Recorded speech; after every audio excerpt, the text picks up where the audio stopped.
Dame Deborah James burst into the garden, unaware her husband Sebastien was on a work Zoom call. He turned to look at his wife, the inspirational cancer campaigner, wearing a long sequin coat and feather headdress.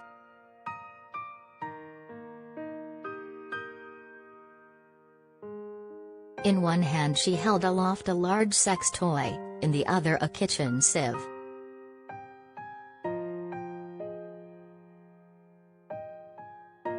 This is the memory that Lauren Mahon says most encapsulates the essence of her best friend, who died last week aged just 40.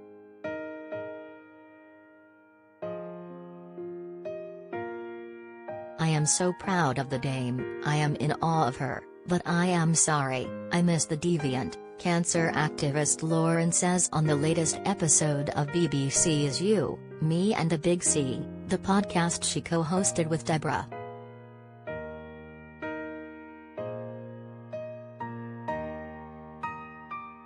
During her short life, campaigner Deborah raised millions for Cancer Research UK, inspired many with her optimism and courage showcased through her social media account @BowelBabe, and saved lives as she encouraged people to seek medical help if there was blood in their stool.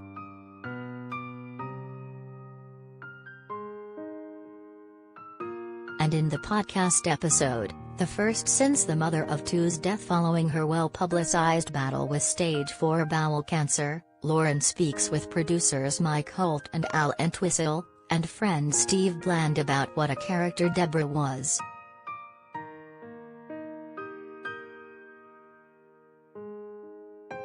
Lauren says, "It doesn't feel real because she was the comeback kid. We always just assumed she would be the one who would outdo all the odds.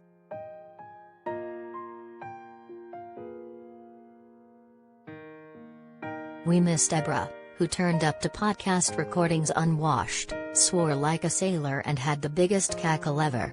Someone who previously worked in computer science but couldn't work an iPad."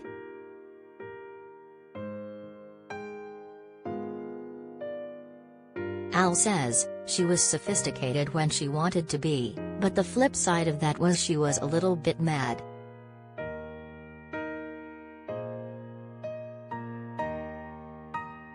They recall how she was late for everything, had a wicked sense of humor and a twinkle in her eye. How they danced and drank Prosecco with a friend who had an amazing laugh but sang like a lawnmower.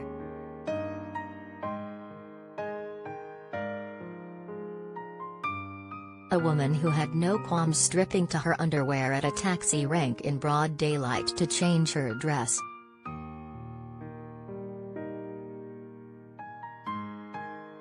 Steve, whose wife Rachel co-hosted the podcast until her death from breast cancer in 2018, says, "Deborah was bonkers and wonderful in every single possible way, but for all the bonkersness I think about all the people she helped and is going to keep on helping."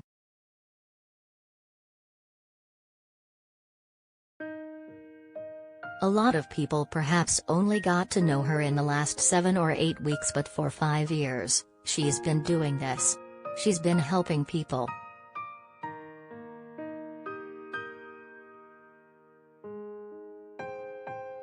Whether it's people that have been diagnosed because they know their symptoms a lot better because they've seen her on TV, or they are on a drug because she put herself on a NICE, the National Institute for Health and Care Excellence, panel, she was doing this every week.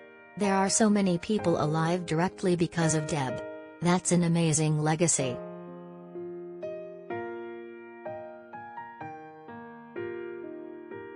Although many people have Deborah to thank, Lauren points out that she too was thankful for them.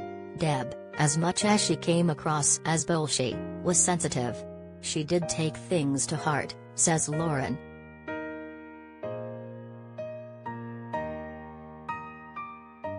Knowing that she'd helped somebody would light a fire within her, and it kept her going.